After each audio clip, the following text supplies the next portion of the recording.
15시간 정도 걸려요. 소요되는 시간이. 근데 그 15시간 동안 밤 9시에 기차를 타면 그 다음날 7시, 8시에 도착하는 그런 여정이란 말이에요. 그러니까 그런 10서너 시간이죠. 그 여정을 타고 내려오는데 그 여정이다 보니까 이제 밤을 자게 되는 거죠. 근데 타고 내려오는 순간부터 하나님께서 마음속에 계속해서 노크를 하십니다. 너가 이제는 이 너시아에 와서 여기에 있는 나의 영혼들, 내 백성을 위해서 울어야 한다. 내 백성을 위해서 함께 울어다. 그러면서 북한을 품고 돌아와야 된다는 말을 그때부터 시작해서 끝나는 지정 끝날까지 4박 6일을 계속 하나님께서 저에게 노크를 하십니다. 저는 이제 그 말을 듣고 이미 불이 붙었습니다. 그러니까 저의 이제 좋은 모습일 수 있고 어떤 면에서는 나쁜 모습일 수 있지만 저는 이제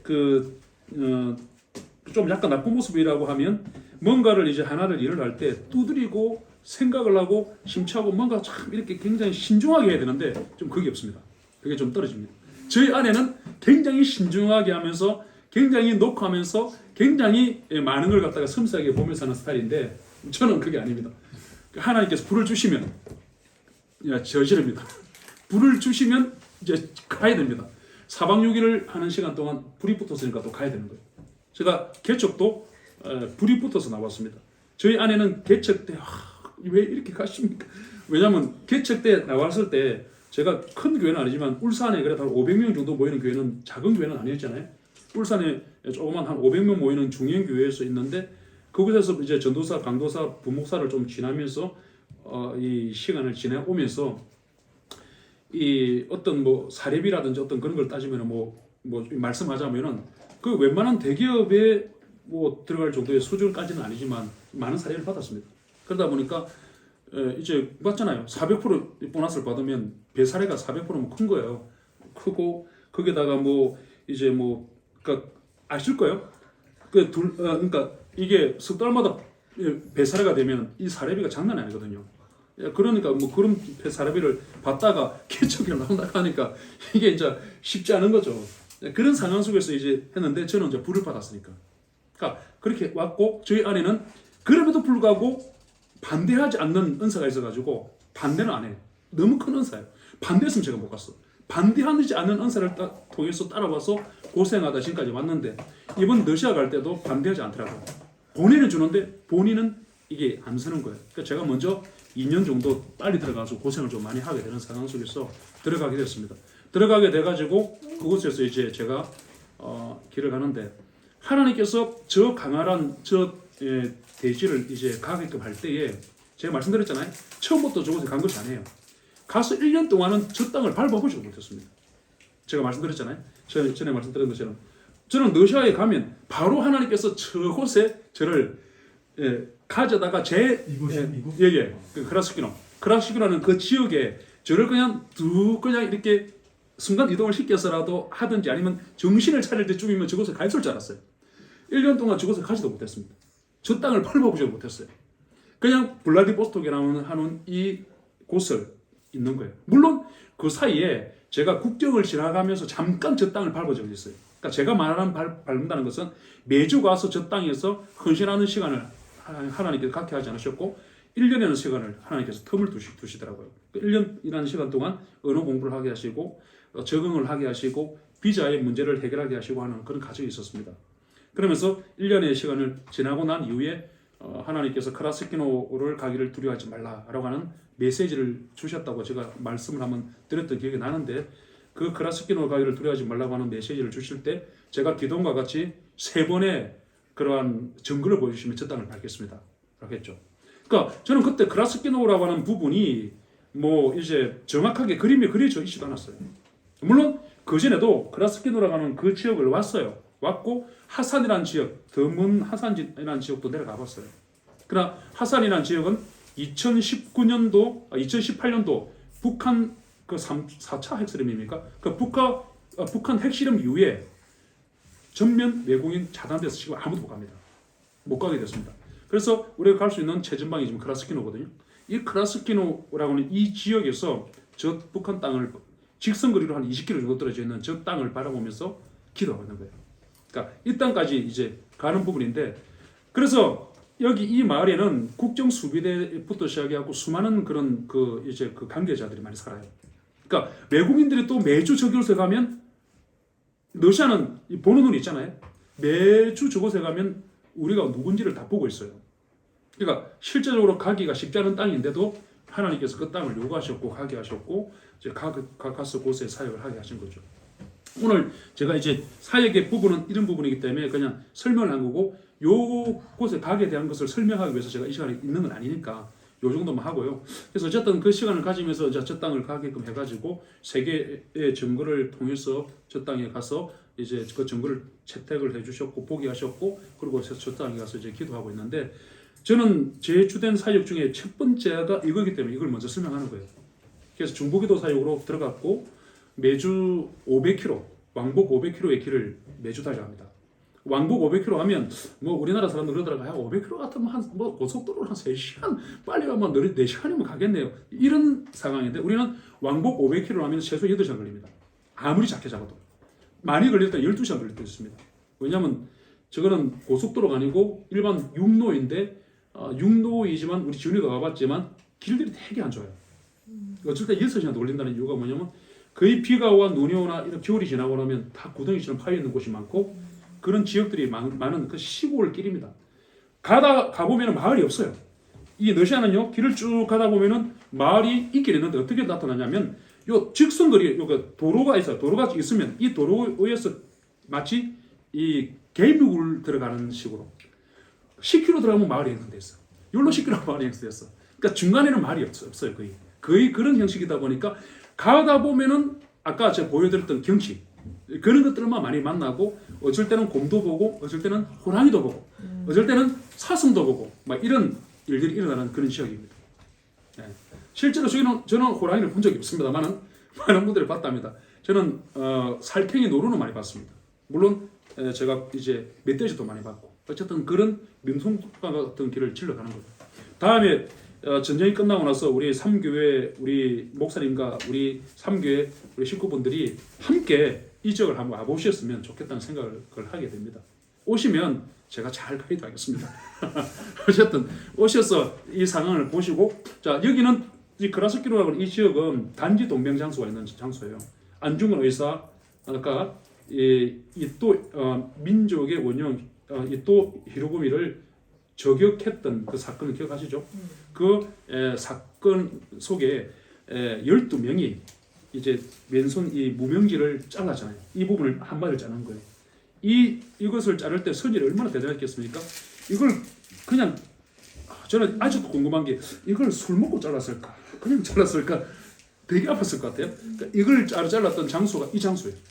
여기에 그 시민이 있고 이곳에서 이제 그 묘목리를 자르고 난 이후에 6개월 이후에 하얼빈으로 블라디보스톡을 넘어서 하얼빈 넘어가서 하얼빈에서 저격을 하고 그렇게 잡히시고 순국을 하시게 되는 거예요. 어쨌든 이 장소가 그 장소고 여기가 대부분 다 여러분 알고 있듯이 옛날에 여기를 연추라고 해요. 연추라고 했던 지역이고 이 연추라고 하는 이 지역에서 하산 쪽으로 내려가면 예수신 장군이 머물렀던 녹둔도가 여기 있습니다. 녹둔도라고 들어보셨습니까? 그 녹둔도가 여기에 있고요. 그리고 이 지역 기점으로 여기가 옛날에 발해 성토의 흔적들이 다 있는 곳입니다. 그러니까 우리 한국하고 우리 나라하고 굉장히 밀접한 지역이고 옛날에 여기가 이제 1850년도에 한경북도에서 13개국가 건너와가지고 이곳에서 정착을 하면서 한국에 이제 수탈되어지는 양반들의 어떤 그런 행포를 견디다 못해서 많은 이제 농업인들이 건너오게 됩니다. 그래서 처음에 13개국가 건너오다가 그 다음에 오보니까 땅들이 되게 오히려 비옥하고 뭔가 잘 되는 거예요. 그래서 많은 사람들이 건너오다 보니까 20만 명이 정착하게 돼요. 20만 명이. 그래서 여기가 신안촌이라고 하는 그 처음에 개척리였고 그 다음에 신안촌이라고 들어보셨을 거예요. 그 신안촌이라고 하는 이름으로 여기가 다 형성이 됩니다. 신한촌. 예, 새로운 한국 한인촌 이래가지고 신안촌이라고 하는 것이 형성이 되고 이 신안촌이라는 곳이 이곳에부터 형성이 되어서 저기 연해주 전체에 이제 퍼져나가게 되죠. 20만 명이 그때 당시에 이제 1850년도의 기점으로 1936년도 7, 8년도 기점까지 왜 제가 그걸 이야기하냐면 1937년도 38년도에 그때 어떤 일이 있었습니까? 스탈린이 소수민족 이주 정책으로 고려인들을 대거 저기 모스크바 우리 가는 그 길목에 우즈베키스탄 가장 많이 갔고 뭐 카자흐스탄 이런 살린 쪽에 뭐 다 유배 보내버리잖아요. 그래서 20만 명이 거의 다 그걸로 가간 거예요. 근데 저도 그걸 갖다가 한번 넘겨주세요. 사진을 한번 넘겨주시면 그때 어떤 사진 나올지 모르겠는데 아니 그냥 뭐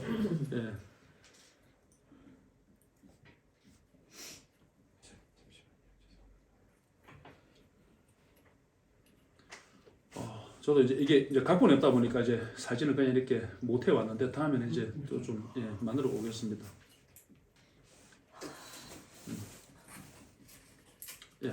자, 이거는 이제 그 북한 가는 철로길이고요. 이거는 아까 전에 저희가 봤던 그 크라스키노에서 북한으로 들어가는 유일한 철로길입니다. 김정은이가 여기로 많이 넘어거든요. 저 하산으로 가는 철로길. 저 산이 보이는 저 너머가 북한입니다. 자, 이거 넘겨주시고요. 한번 넘겨주시고. 그 보면 지도가 하나 나와 있을 거예요. 그거 말고요. 넘겨주시고요. 네. 그게 아마 전체적으로 많이 갔던 그 사진이 있을 거예요. 8개 사진 제가 18개 사진. 8개가 아니 5개. 그거밖에 안 들어갔습니까? 그 사진밖에 안 들어왔나요? 제가 아까 보내신 건 네. 요 5장입니다. 그거밖에 없습니까? 네. 제가 또 보냈던 걸로 기억하는데 안 들어갔군요. 뒤에 보내셨나요? 네, 뒤에 사진. 이 중에 그 보면 어떤 지도가 있나요? 저 위에 지도 있네, 지도. 그 지도 있네요, 그거. 그 위에. 이거? 예. 자, 그 있고 그 옆에 또 지도 한번 또 떼어 주십시오. 그거 지도. 이게 제가 이제 고려문화회관이라는 곳에서 이번에 좀 설명을 하는데 제가 원래 이렇게 좀 인상이 은혜롭지 못합니다. 좀 약간 이게 목사님이세요? 예. 제가 원래 이렇게 고려인처럼 저 너시에 가면 저보고 고려인처럼 생겼대요. 제가 전혀 한국 사람처럼 안 그랬대. 중국 가면 중국 사람처럼 생겼대요. 예, 제가 좀 인상이 좀 이렇게 떨어집니다. 그게 저 평소의 일상의 모습입니다. 지금 제가 좀 단정하게 목사님이랑 저랑 정말 닮은 점이 많아요. 저는 필리핀 가면 필리핀 사람이라고, 일본 가면 일본 사람이죠. 저는 저한테는 절대 외국어를 쓰지 않더라고요. 네네. 그래서 저도 저기 그 가면요, 거기 고려인 본토인 그 고려인들 있잖아요. 고려인 본토인 그 러시아 문화를 익히는 사람들 고려인이잖아요.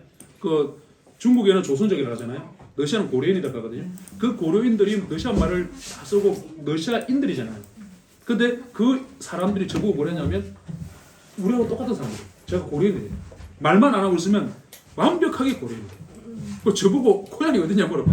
혹 우즈베키스탄 아니냐 아니냐고. 그러니까 완벽한 고려인처럼 모습이었다는 거예요. 그러니까 이걸 제가 설명을 하면서 우리 여기 이제 이 한국 여기 지도가 되게 크게 나왔어요. 한국 지도가 되게 작은데 이거 우리나라가 그래도 좀 작게 안 보이려고 크게 만들어. 여기 지도가 여기. 지도가 우리 사실 이렇게 안 커요. 네. 크게 만들어 놓는데 어쨌든 요 이슈 이렇게 해가지고 이렇게 이 많은 여정을 갖다가 우리 고려인들이 1937년도에 이 스탈린의 강제 이주 정책으로 이렇게 다 건너가게 되잖아요. 그래서 20만 명이 되는 사람들이 다 여기를 건너가면서 가다가 철로에서 10만 명이 죽고, 그리고 그 카자흐스탄이라는 곳에 갔는데 거기서 7천 몇백 명이 죽고, 그 다음 4천 명이 죽고, 몇만 명이 1, 2년 사이에 다 죽어버리는 그런 일이 일어나는 거예요. 그러니까 우리 민족의 고려인들이 여기로 넘어갔는데, 저는 이것을 하나의 그냥 단순히 어떤 그런 사건으로만 봐서는 안 된다고 생각이 되는 이유가 뭐냐면, 우리 이 고려인이 이 신안촌을 이루고 들어왔어요. 살았어요. 그런데 이들이 들어올 때 러시아에 뭘 가지고 들어왔냐면 복음의 씨앗도 갖고 들어왔습니다. 자, 아까 봤던 크라스키노 가는 그 지역에 13개의 교회가 생깁니다. 자, 20만 명이라는 숫자가 계속 코스로 늘어나지만 그 마을에 다른 마을도 있지만 13개의 교회, 뭐 그때 당시에 뭐 50명 모이는 교회, 100명 모이는 교회, 150명 모이는 교회가 컸답니다. 그러나 13개의 교회가 그곳에 그 크라스키노라는 그 지역에 생겼다면 다른 지역에도 동일하게 많은 교회가 생겼을 거라는 거예요. 그리고 예수 믿는 사람들이 기하급수적으로 늘어났어요. 근데 그 예수 믿는 사람들이 그곳에서 이제 자기들만 했던 복음의 그 부분을 갖고 있지만 1937년도에 복음의 불모지였던 우즈베키스탄 그리고 카자흐스탄 이런 지역에 우리 예수 믿는 사람들도 동일하게 이 고려인의 그 같은 행렬 속에서 이어져서 넘어갔다는 거예요. 그래서 제가 왜 이걸 이야기할 수 있냐면 하나님이 복음의 디아스포라를 흩으신 거예요. 마치 사도 바울 때의 스데반의 죽음을 통해서 흩으신 것처럼 내용을. 그걸 가지고 우즈베키스탄에 교회들이 생겨납니다. 그리고 우즈베키스탄에 계시는 분들이 다시 옐친 정부에 의해서 1993년도 열친 정부에 의해서 다시 재이주를 하게 돼요. 재이주할 때 돌아왔을 때 대부분의 사람들이 크리스찬이 많았다는 거예요. 예. 그럼 어떻게 그렇게 복음을 들었냐 하니까 제가 아시는 분 그 고려인 사모님도 우즈베키스탄 태생입니다. 고려인 4세예요. 근데 그분이 복음을 어떻게 들었냐면 어릴 때부터 부모들이 복음을 받아들였다는 거예요. 우즈베키스탄에서. 자, 우즈베키스탄, 카자흐스탄이 대표적인 이슬람 국가입니다. 그 이슬람 국가가 에서 복음을 받아들였다는 것은 그럼 이걸 복음을 어떻게 들었냐 하니까 선조들이 복음을 가지고 왔다는 거예요. 이게 놀라운 일 아닙니까? 하나님이 우리 한민족을 쓰시는데 복음의 디아스포라를 이미 역사하시고 그곳에 물론 말씀하셨죠. 삶이 소명이라 하셨던 것처럼 삶에 있어서 왜 하나님 그럼 이런 핍박을 하십니까? 왜 하나님 제 다리를 아프게 하십니까? 이럴 때 이유가 안 될 수는 이유가 있지만 하나님은 반드시 그 이유를 말씀하지 않으셔도 상황을 통해서 역사하시거든요. 분명히 하나님께서 이 현장의 고난의 이 말도 안 되는 이 역사적인 이 현실을 통해서 하나님은 하나님 일을 또 해내시더라는 거예요. 그래서 하나님께서 이를 통해서 그곳에 불모지였던 곳에 교회가 세워지게 되고 다시 제유회주 올 때에도 그들이 복음의 샷을 품고 있었더라라고 하는 것을 보여준다는 거죠. 그런 부분들이 있더라는 것을 설명을 드리고 싶었고요. 그러면서 이제 제가 이제 저곳에 가 있다 보니까 이 러시아가 그 이전에도 정교회라고 하는 그 동방 정교회라고 하는 그 정교회의 어떤 그 가톨릭 어떤 그런 교회의 어떤 그런 걸 받아들여서 물론 이건 우리 편에서 볼 때는 잘못된 거죠. 근데 우리가 러시아에 가서 있으면 러시아 사람들이 우리를 보고 뭐라는지 압니까? 우리를 이단이라고 합니다. 그들을 볼 때 우리 이단이에요. 왜냐면 우리는 개신교이지만 이들은 정통 정교회가 자기들의 최고의 그거죠. 근데 가보면 그들은 그 정교회의 부분이 뭐가 잘못되었습니까? 사모니즘이 다 깊숙이 들어가가지고 그들이 원하는 베드로도 신입니다. 사도 요한도 신입니다. 그들이 원하는 그 정교회 교주, 정교회 주교라 이런 사람들도 다 신입니다. 다 신으로 섬기는 거예요. 그러면서 사도 요한한테 가서 마음이 아프면 마음이 고장이 나면 사도 요한한테 가서 사랑을 듬뿍 닫으면 마음이 고쳐진답니다. 그래서 이 성화를 가지고 그 앞에 가서 절을 하고 막 입을 갖다 문대고 막 이런 일들이 일어납니다. 그러니까 정교회가 이제 그렇게 사모님적으로 변화하고 있는 거죠. 그러니까 정교회 신자가 예수를 믿고 교회를 나오게 되면 첫 번째 어떤 질문을 하는지 압니까? 절에 있는 사람들 그러잖아요. 예수를 믿고 교회 나오면 그렇게 이야기하잖아요. 눈에 보이는 게 없다는 거예요. 교회 나왔는데 아무것도 없대. 러시아는 집집마다 정교회 어떤 형상들을 많이 걸어놓고 그곳에 경비하고 그걸 쳐다보고 위안을 삼는 그러한 부분이 있는데 교회에 나오면 아무것도 없어. 그러니까 하나님이 어디 계신지를 모르겠다는 거야.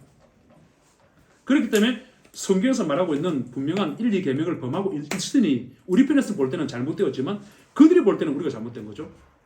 그런 나라이기 때문에 제가 뭘 말씀드리냐면 그래도 기독교적인 어떤 그런 가치관들을 갖고 있기 때문에 다른 중국이나 다른 나라들보다는 훨씬 어떤 기독교적인 어떤 핍박은 많이 있지만 그럼에도 불구하고 조금 이제 복음의 활동을 많이 할 수 있는 그런 나라임을 저는 분명히 알 수 있다는 거죠.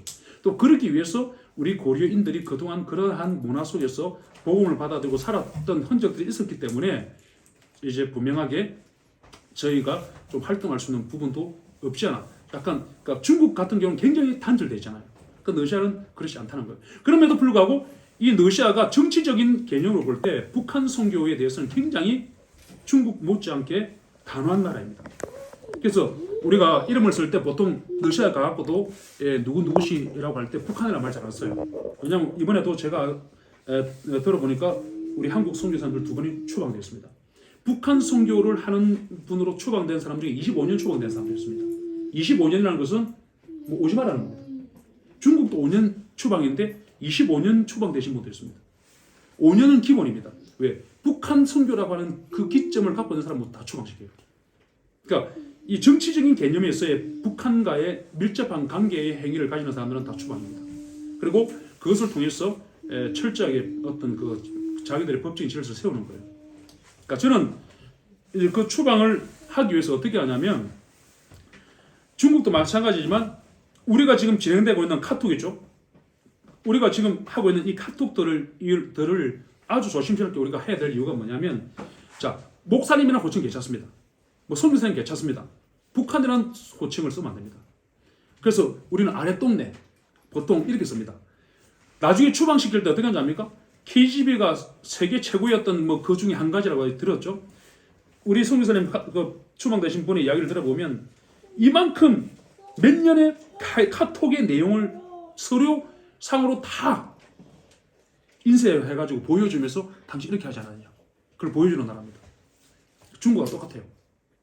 그때 그러면 그런 부분들이 되게 힘든 나라라고 하는 것을 볼 수 있는 거고요. 자, 이거는 이제 제가 말씀드렸고, 제가 오늘 나누려고 했던 부분은 이런 부분이 아니었고, 잠시 이제 이런 사역들을 하고 있는데, 자, 제가 북한이라고 하는 이 부분을 가지고 이렇게 사역을 하지만, 이 북한이라고 하는 이 사역 안에 하나님께서는 단순히 이 러시아에 저를 북한만을 위해서 보내신 건 아니시라는 거예요. 자, 하나님은 모든 영혼을 사랑하십니다. 하나님은 세계 모든 열방의 사람은 동일하게 사랑하십니다. 제가 북한을 품은 선교사이기 때문에 북한만을 생각을 하는 것이 아니게 하신 이유가 뭐냐면, 하나님은 물론 그 나라의 영혼들을 다른 나라의 영혼들보다도 더 강하게 품게 하시는 마음은 있는 거예요. 그렇잖아요. 일본에 계시는 선교사람에게 일본에 대한 영혼이 강하게 품어지는 것처럼, 어떤 사람한테는 일본이라는 영혼이 강하게 품어지지는 않죠. 제가 책을 보는 이런 책이 있더라고요. 하나님이 세상을 이처럼 사랑하사 라고 하는 책인데, 책 제목이 하나님이 일본을 이처럼 사랑하사, 이런 책이 있더라고요. 하나님이, 근데 그 일본을 이처럼 사랑하사라고 쓰신 분이 일본 선교사님입니다. 왜냐하면 일본 선교사이기 때문에 일본을 이처럼 사랑하사라고 말할 수 있는 거예요. 그럼에도 불구하고 그 일본 선교사님한테만 일본 선교사님이라고 해서 그분이 다른 천하의 영혼들을 생각하지 않는다는 것은 모순이죠. 분명히 그분도 동일하게 전 세계 영혼을 똑같이 사랑하죠. 왜? 하나님이 그렇게 마음을 주셨고 동일하게 그 마음을 주신다는 거예요. 그래서 러시아에서 제가 있지만 러시아에 있는 현지인들도 하나님 사랑하게 하시는 거예요. 그러니까 이번에 하나님께서 이제 그 사역을 감당하면서 수많은 교회를 제가 다니고 순회 설교도 하고 많은 사역들을 감당해 가는데, 그 설교를 감당해 갈 때에 하나님께서 각 지역을 이제 보게 하시잖아요. 그리고 저희가 이제 또 이제 도시화되어진 교회를 가기보다는 좀 시골된 교회를 좀 많이 들어갑니다. 그리고 시골되어진 교회는 이 선교사님들이 대부분 없는 교회들도 많이 있어요. 씨앗을 뿌렸지만은 선교사님들이 돌아가고 난 이후에 남아있는 교회도 있기 때문에 어떤 선교사님들은 순회를 하면서 몇 개의 교회를 맡아서 뭐 하루 12시간을 돌아가면서 설교하는 분도 계십니다. 그러니까 저도 이제 블라디보스톡에서 한 2시간 남짓 떨어져 있는 그 크레모바라고 하는 장소에 갔는데, 그곳에 이제 지금 80이 다 되신 그 우리 연세 80이 다 된, 그러니까 44년생이면 만 80세입니다. 한국으로 하면 은퇴를 해도 훨씬 지난 나이입니다. 80의 나이입니다. 근데 이제 이분들이 이제는 후계자가 없다 보니까 오늘 내일 이제 가야 되신다고 하시는 분이에요. 너무 지쳐있는 분들이에요. 러시아에서 지금 몇십 년을 평생 보냈어요. 그러니까 이런 교회다 보니까 우리가 이제 협력해서 저희가 도움을 거예요. 저희 같이 이제 만 50이죠, 우리가. 만 50의 나이가 지난 나이인데도 한국에서도 젊지만 거기 가면 정말 어립니다. 왜냐하면 그분들은 80이 넘었기 때문에 아들뻘 되는 그런 사람들이죠. 근데 그런 데 가서 이제 우리가 협력을 하고 도우는데, 그곳에 저희가 어떤 사역을 하냐면, 저는 이제 사역의 이제 분포도가 좀 늘었습니다. 처음에 하나님께서 중보기도 사역자로 그 땅을 품고 울어달라고 해서 보내셨던 건 베이스로 하고, 그건 기본 베이스예요. 그 베이스를 함과 동시에 하나님께서 이제 순회 설교 사역을 하게 하시고, 또 그 다음에 하나님께서 뭘 하게 하시냐면 구제 사역을 하게 하시고, 또 그 다음에 하나님께서 이제 지역 이렇게 뭡니까 지역의 영혼들 품는 전도 사역도 하게 하시고, 이런 사역의 분포가 많이 늘었어요. 그러다 보니까 사역들이 한 가지만 국한된 것이 아니고 그것을 베이스로 하되 러시아인들도 함께 품는 사역을 하게 하신 거란 거죠. 그러니까 현지 교회를 등한시하고 이 사역을 해서는 안 되는 위치까지 하나님께서 밀어넣으셨어요. 그러니까 이 사역을 할 수 있습니다. 근데 하나님은 동일하게 이 영혼들도 품어야 된다는 마음을 이 2, 3년 전부터 많이 주셔서 지금 계속 그 사역을 동반하고 있습니다. 하다 보니까 이 러시아가 얼마나 낙후된지 몰라요. 제가 왜 아까 시스템 이야기를 했냐면, 러시아의 시스템이, 유럽의 시스템이 우리가 생각할 때는 말이 안 되는 거예요. 자, 이번에 한번 넘겨주세요. 자, 넘기면 자, 그분은 우리 우리 아시는 현재 저게 접니다. 아 너무 이거 머리가 제가 오늘 많은 걸 갖다가 공개합니다. 제가 이렇게 좀 약간 허접합니다. 머리도 못 감고 배가 더 많은 것 같은데 어쨌든 그렇습니다. 제가 이제 여기 이 러시아 자매님인데 이분이 온몸에 말기암이 걸렸어요. 뼈에 모든 암이 다 사무쳐가지고 지금 힘든 상황인데 정말 이분들한테 위로해 줄 수 있는 건 아무도 없을 것 같아요. 근데 찬양을 너무 잘했어요. 근데 제가 몸이 이렇게 온전하지 못하고 제 몸이 아픈데도 불구하고 제가 치유사역자라는 것을 좀 말하면 이상하죠. 하나님께서 제게 신유 영사를 뭐 특별하게 주신 건 아닌데 하나님께서 저에게 기도할 때 좀 많이 낫게 하시는 역사를 주셨어요. 그래가지고 치유 기도를 많이 해주고 있었고 많이 호전되고 있습니다. 그렇게 사역도 하고 있고, 그러니까 선교지는 손만 얹으면 막 낫는 것 같아요. 막 그런 일이 많이 일어나는 것 같아요. 그런 부분이 있어서 해줬고요. 자, 넘겨주세요. 아까 보신 거고. 예. 그리고 아까 그리고 이제 이 같이 함께 하시는 우리 최탁 성사님, 함께 이분 통용분인데 우리가 또 갑장입니다. 뭐라고? 통영이요? 통영분. 예, 저는 거제동. 나이가 똑같습니다. 예. 갑장이라고요? 예.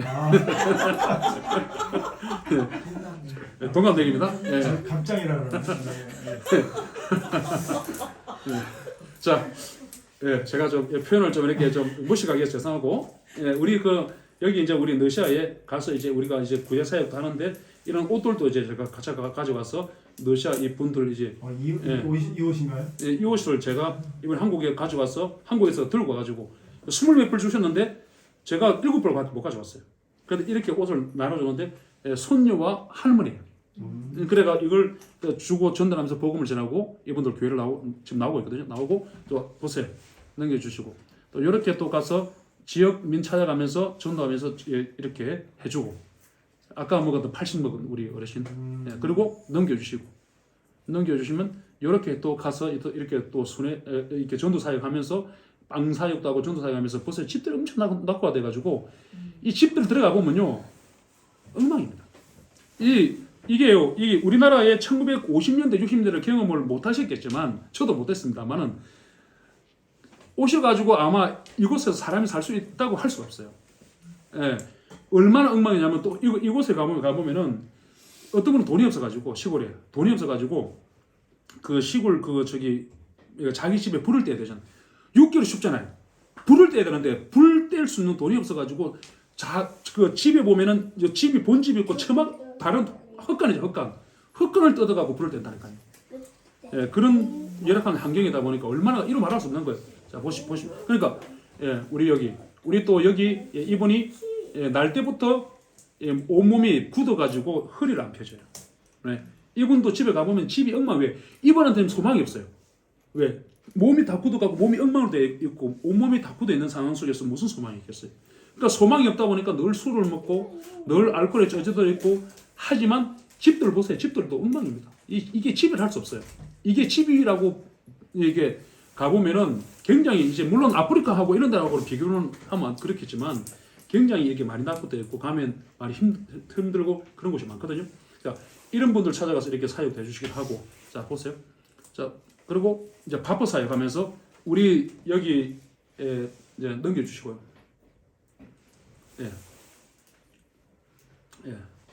제 얼굴 나오죠?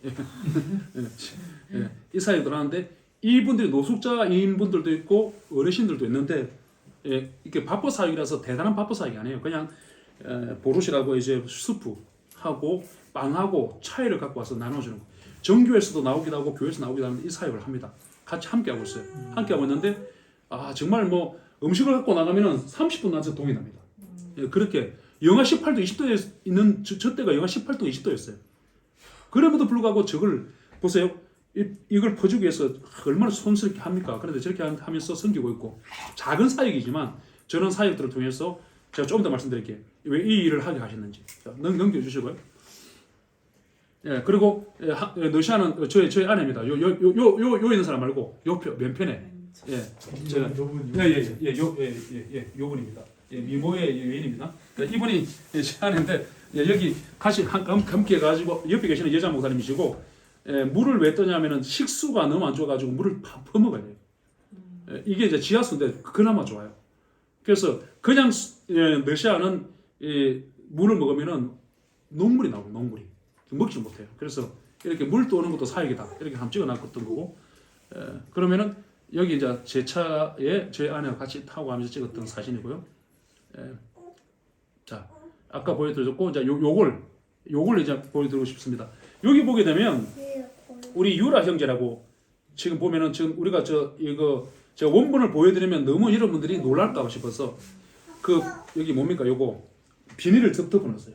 자, 저게 어떤 사건이냐면 저게 지금 잘 안 보이지만 저 유라 형제가 교통사고를 당했어요. 교통사고를 당했는데 교통사고를 당함으로 인해 가지고 그가 병원에 가서 바로 수술하면 고침을 받을 수 있는 시스템이 좋지 않습니까? 교통사고를 당했는데 시골이다 보니까 더 그럴 수 있어요. 교통사고를 당해가지고 장이 터졌어, 이 배가 터졌어요. 그래서 뺑소리가 되니까 도망가 버렸어. 이 시골 말은 밤이다 보니까 뭐 아무것도 없어요. 그 제가 그 가는 시골들은 너시아든 다 그런 데 많아요. 완전히 칠흑 같은 곳이 많습니다. 그리고 뭐 동네 뭐 이거 없어요. 당연히 CCTV 없어요.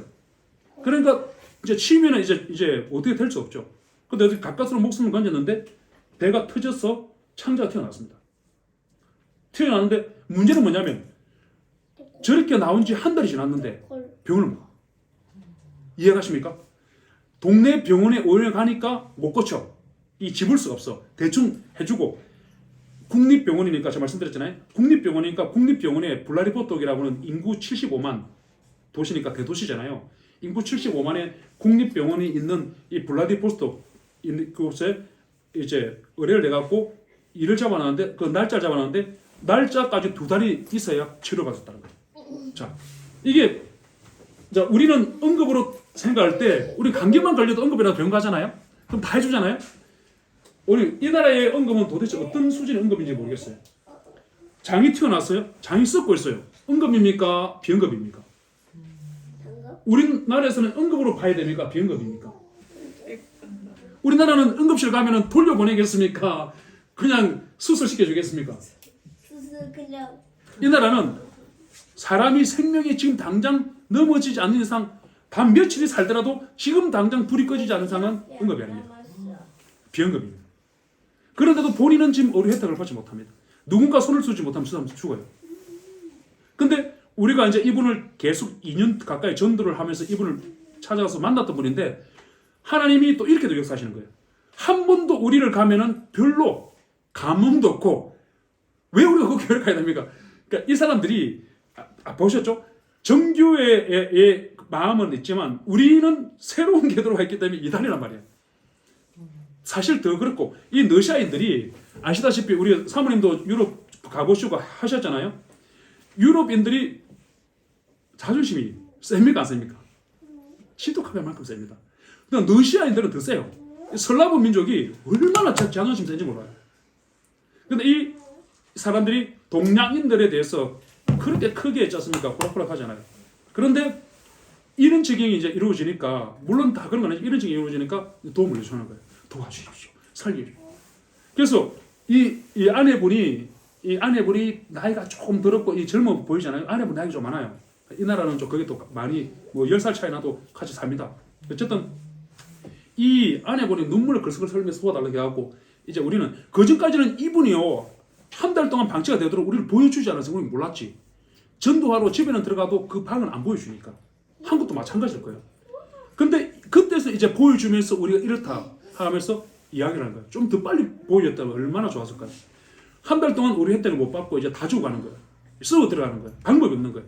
그러니까 우리에게 도움을 요청한 거죠. 그리고 그것을 봤는데 여기 이 시골에 있는 이 교회가 우리 아까 전에 우리 선교사님 그 있는 우리 80 이제 대신 목사님이시거든요. 그 목사님 그 선교사님 부부가 있는 곳이기 때문에 이분들이 또 열악한 상황 속에서 이게 80 정도가 되다 보니까 어떤 일이 생기냐면 선교비가 한 달에 한국에서 많이 나와요. 5만 원. 이 알잖아요. 이제 이분들 주위에 있는 어르신들은 대부분 다 이제 돌아가시기 일부 직진이나 다 은퇴하신 분들이라서 선교비가 거의 안 와요. 그러니까 몇십 년이 지나면 이제 자동적으로 은퇴가 된다고 생각하기 때문에 선교비가 꼬집어난단 말이에요. 아시죠? 이게 참 아이러니한 게 뭐냐면 70세가 지나고 나면 교단 선교회에서도 선교비를 다 끊어버립니다. 우리나라 현실입니다. 이건 현실이에요. 그렇기 때문에 이제 70에서 80년에 넘어가는 이 시대는 자기가 알아서 해야 돼요. 그러니까 쉽지 않은 그런 상황 속에 있는 거예요. 그러다 보니까 이런 분들을 케어할 수가 없어요. 그러니까 젊은 누군가는 들어가서 케어를 해줘야 된단 말이에요. 그러니까 제가 말이 너무 빨라서 죄송합니다. 좀 빨리 저 시간을 맞추려고 여러분들한테 죄송스러워 제가 말을 좀 빨리 알아듣겠습니까? 예. 그래가지고 가서 하는데 이 열악한 환경 속에 있는데 자 저희도 이제 이걸 보고 선뜻 대답을 못 했어요. 기도 해주고 오는 거예요. 우리 가서 늘 치유기도 내주고 기도하거든요. 늘 찾아가서 기도해주고 하니까 어떤 게 있냐면 사람은 10번 찍어서 안 넘어지는 사람 10번 찍어서 안 넘어지는 나무 없다고 이야기하듯이 10번 이상 찾아가면 사람들도 마음 열려요. 우리가 오기만 어떨 때는 바라고 있어요. 가면 자기 어디 아프다는 걸 우리가 다 알고 있어. 할머니 어르신들 얼마나 많이 아픈 데 많습니까? 가서 어떤 사람은 머리 아프다, 어떤 사람은 다리 아프다. 우리가 한 10몇 번, 20번 찾아가면 그 성사하게 알지 않겠습니까? 그러니까 어떤 사람한테 가고 제가 무릎을 얹어놓고 딱 기도하면 감격을 해가지고 어쩔 줄 몰래 내 아픈 걸 어떻게 잘 알아 이러면서 그러면 마음이 열리는 거예요. 이제 그래서 이제 우리 그렇게 하는데 기도밖에 해줄 게 없는 거예요. 그래가지고 기도만 해주고 나오는데 나와서 그 다음 날부터 하나님께서 마음속에 부담감을 주고 어떤 마음에 부담감을 주냐면 자꾸만 이 형제를 생각하게 하는 거예요. 그리고 어떤 부담감을 주냐면 거기에 내가 있다는 거예요. 저때 말씀드렸잖아요. 그가 나였다면 너 그렇게 무심코 지나쳤니? 아니 이 유라라고 하는 형제인데 이 유라 형제가 나라고 했다면 내가 그곳에 함께 있는데 나라고 했다면 너 유라 형제를 무심코 지나칠 수 있느냐는 거예요. 기도해 주는 것만까지만 우리는 생각했는데 그 이후부터의 부담감은 그러면서 뭐라고 이야기하시냐면 저기도 또 다른 북한이다. 자, 이 말이 중요한 거예요. 저기도 또 다른 북한이라는 거예요. 자, 제가 크라스키노에서 기도하고 있습니다. 기도를 하면서 북한을 위해서 눈물을 흘리면서 기도하고 있는데 하나님께서 이분을 보여주시면서 또 다른 북한이라는 거예요. 너희는 지금 북한에 들어갈 수 없지만 가서 만날 수 있는 또 다른 북한인 저 사람을 그러니까 영혼은 다르고 지역은 다르지만 또 다른 북한으로 보여주셨어요. 그래서 그 영혼을 위해서 하나님 어떻게 해야 됩니까? 너희가 할 수 있는 일이 있지 않느냐? 그래가지고 제가 3교회는 제가 이야기 안 했습니다. 3교회는 너무 어려워가지고 3교회는 지원해 주지 없을 것 같아서 죄송합니다. 예, 이거 제 생각이었고 너무 부담감을 들 수 있을 것 가지고 우리 선교회하고 다른 우리 회원들이 한 90명 정도 되는 방이 있거든요. 방에다가 타진해서 이 영혼이 죽어갑니다. 하나님께서 이 영혼을 위해서 1시간 울게 하시는데 엄청 눈물에 분복을 흘리며 울게 하셨어요. 그래서 어쨌든 수술을 마련해야 되잖아요. 국립병원에 가면은 안 돼요. 그리고 한 달이라는 시간을 더 지나가면 사람 죽어요. 그러니까 여기는요, 이 러시아는 국립병원을 순수를 받아놓고도 사람들이 많이 죽는데요. 나이 70이 넘어서 병원에 75세인가 70이 넘어서 병원에 가면 의사들이 어떤 말을 하냐면 왜 그냥 돌아가시도록 내버려두지 왜 병원에 데리고 왔느냐 이런 말을 하는 나라입니다. 지금도 이게 말이 안 되는 나라지 않습니까? 그러니까 보세요. 우리나라 사람들이 볼 때는 이게 말이 안 되지만 이 나라에서는 우리가 말이 안 되는 거예요. 우리는 가면 너무 잘해주거든요. 그러니까 그런 시스템이다 보니까 하는데 그래서 하나님께서 기도하는데 저희 선교회에서 하나님께서 한 200만 원 가까이 보내주셨고 우리 또 함께 하시는 그 선교사님을 통해서 한 500원 보내주셨고 한 700만 원 정도 돈이 모여있어요. 모여가지고 이번에 1차 수술을 해가지고 1차 수술로 여기에 염증을 빼내는 수술을 해갖고 일단 고름을 제거하는 수술과 유착되어 있는 부분을 빼내는 수술을 했어요. 2차 수술이 3월 2일 날 잡혀있는데 어디서 했습니까? 한국에. 러시아에서 했죠. 한국에 데리고 올 수가 없어요. 근데 러시아에서 이 수술을 하는데 이 수술을 한 가정도 여러분 들어보시면 기가 막힌 게 자, 한 곳에 데리고 국립병원에 타진해서 갔습니다. 근데 처음에 병원을 데리고 가려고 하니까 이분들도 막 어떻게 할 줄을 몰라는 거예요. 왜? 지금까지 이런 호의를 받아본 적이 없대요. 그리고 도와달라고는 했지만 눈물을 흘렸지만 도와줄 거라고는 생각을 못했다는 거예요. 한 번도 평생을 호의를 받지 못하고 살았던 사람들. 시골에 가면 시골에 도시는 아파트 값이 막 1억씩 하죠. 여기 러시아도 비싸거든요. 1억씩 하는데 뭘 서울 사람들한테 물어보니까 아파트 1억이라니까 너무 작대. 근데 울산 사람들은 좀 괜찮네 이러는데 시골에는 지금 집 한 채가 1,000만 원도 안 해요. 그런데 이런 시골집에 완전히 정말 뭐 이렇게 뭐 말도 안 되는 저 보시면은 뭐 엉망이에요. 그런 집에서 사시는 사람이 평생 1,000만 원을 만져보지도 못한 사람들이에요. 얼마나 돈이 없으면 이 옷이 없어가지고 병원을 못 가겠대. 옷이 없어서 병원을 못 가겠다 이 말 되는 거 아닙니까? 그 옷을 사주는데 시골에서 사주는데 돈 10몇만 원이면 이 사람도 풍성한 옷을 사입을 수 있는 우리가 가진 것도 100% 없고. 그러니까 그런 상황이고 핸드폰이 요금을 한 달에 3, 4천원 되는 핸드폰 요금을 못 내가지고 끊어져 있는 상태. 이런 상태죠. 그러니까 이런 상태이다 보니까 자동적으로 그러다 보니까 술과 이런 곳에 많이 찌들리는 사람들이겠죠. 낙이 없고 그러다 보니까 이런 상황인데 호의를 평생 못 받아봤다는 거예요. 왜 아무런 조건 없이 병원비를 다 대줘가면서 이제 꺼셔야 됩니다. 아무런 조건 없이 병원비를 다 대줘가면서 이렇게까지 친절을 베풀어 줄 수 있느냐는 거예요. 그리고 이건 뭔가 있다는 거예요. 아니 이거는 도저히 일어날 수 없는 일. 어떤 면에서는 하늘에서 뭔가 떨어진 거예요. 그러니까 처음에 의심을 하다가 그 다음에 우리가 같이 병원에 가자. 몇 번 찾아가고 병원에 가자 해갖고 실갱이를 한 것 때 병원에 동행했어요. 병원에 가고 열과 성의를 다해가지고 그 모습을 보여주니까 세상에 이분들이 그때부터 감동하기 시작하는 거예요. 사람은 똑같아요. 사람은 똑같이 감동하는 거예요. 오늘 우리가 말씀을 통해서 보게 되면 오늘 이런 말씀이 있습니다. 너희 안에 이 마음을 품으라 곧 그리스도 예수의 마음이니. 너희 안에 이 마음을 품으라 곧 그리스도 예수의 마음이니. 이 말이 쉬운 성경을 찾아보니까 어떤 말로 이야기하냐면 너희는 예수님처럼 생각하고 예수님처럼 행동하라. 그러니까 오늘 2장 5절을 다시 한번 읽어볼까요? 시작.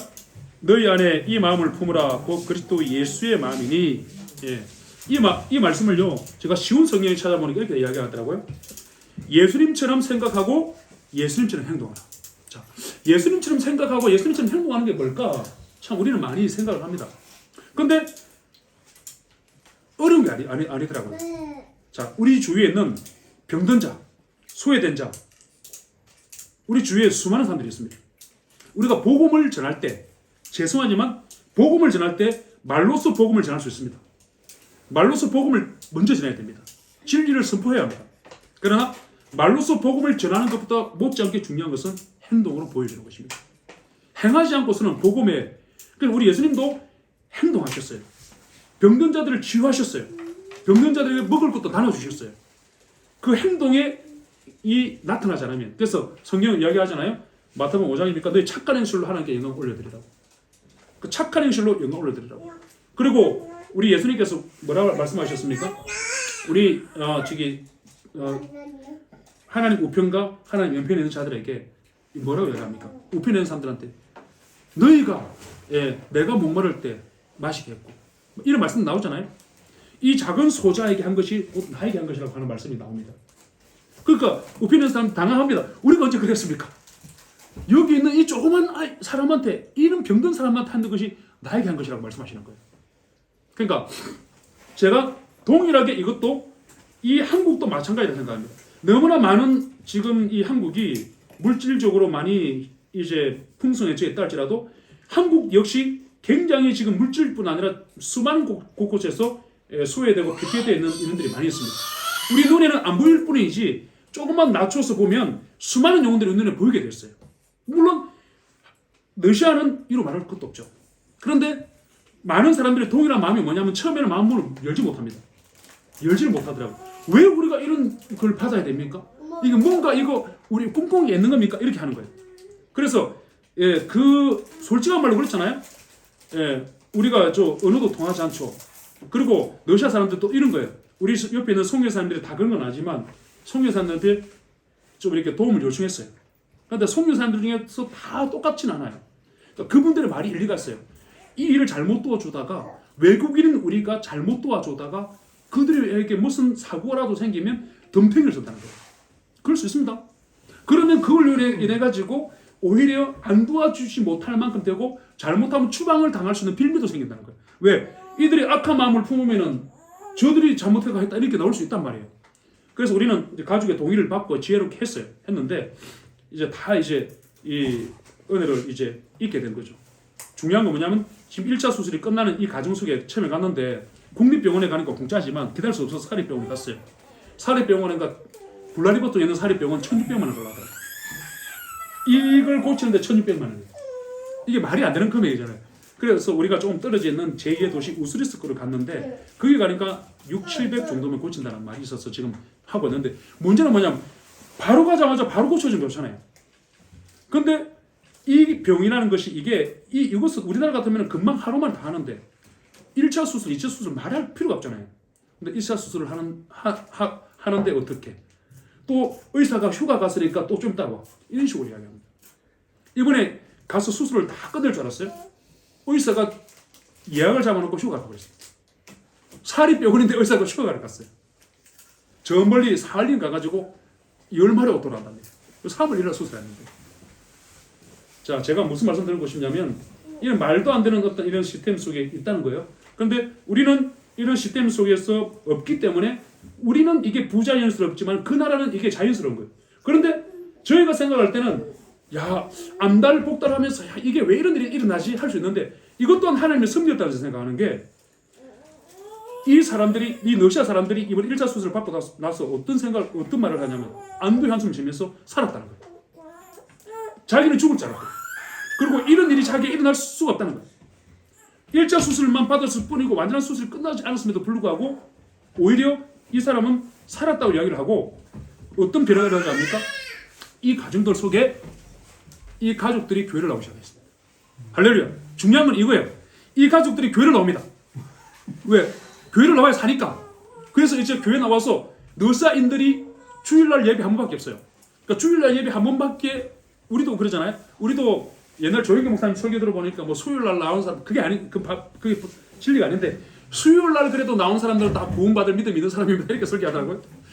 이분들이 주일날 설교 한 번 나오는 걸로 끝나는 게 아니고 전에는 주일날 설교 예배 안 나와요. 주일 이번 주에 내가 가서 봤거든요. 올 때 주일날 예배 나옵니다.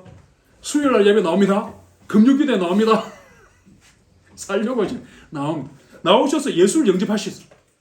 그런데 알고 봤더니 이 집 가족들이 몇 명인지 아십니까? 15명입니다. 15명의 영혼이 구원을 받는 거예요. 그런데 이 영혼이 이렇게 세워짐과 동시에 마을이 1000명이 안 돼요. 몇백 명 모이는 마을이에요. 어떤 일이 일어나겠습니까?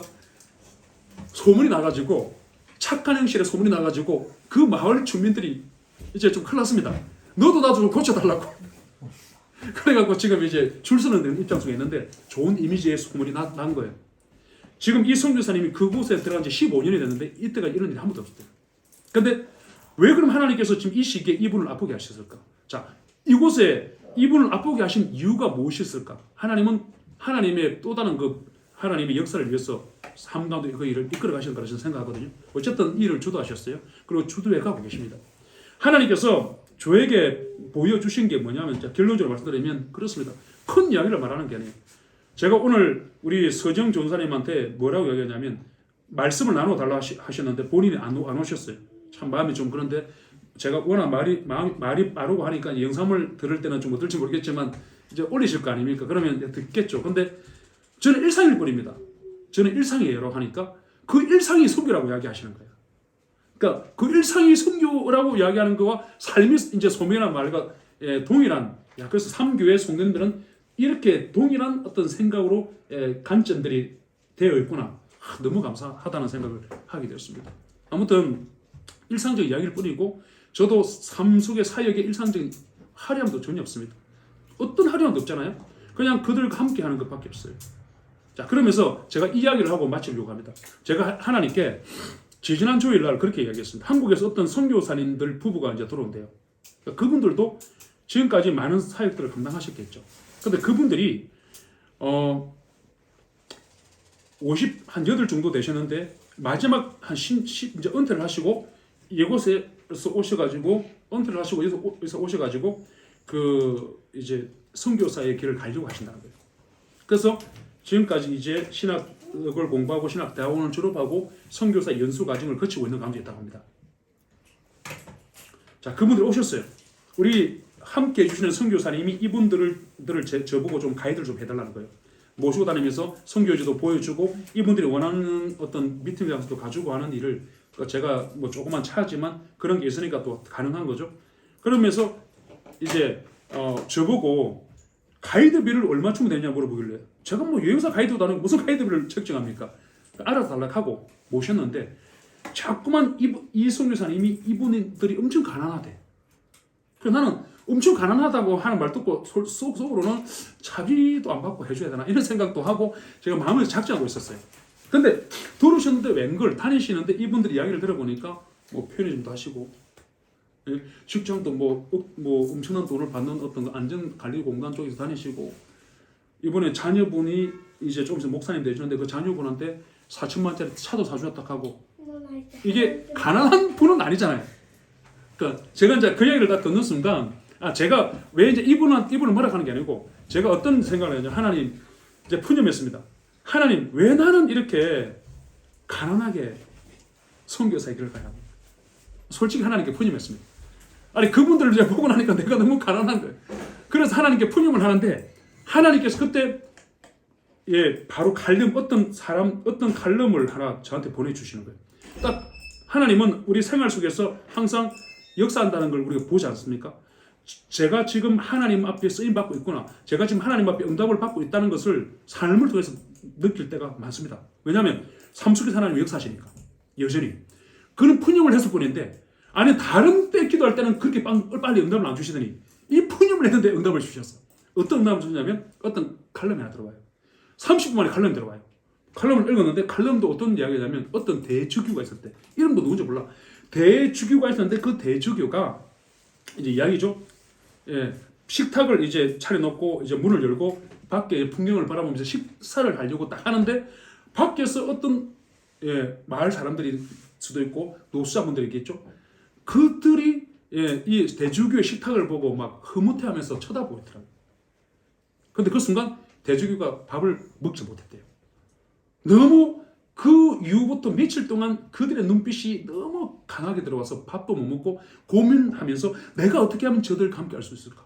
내가 어떻게 하면 저들과 함께 할 수 있을까라고 할 때 딱 정답을 찾고 그 다음에 그들과 함께 하는데 어떻게 하냐면 대주교의 그 식탁의 자리를 내려놓고 저택을 내려놓고 그들과 함께 가서 그곳에 생활하면서 함께 했다는 그런 내용이었다는 거예요.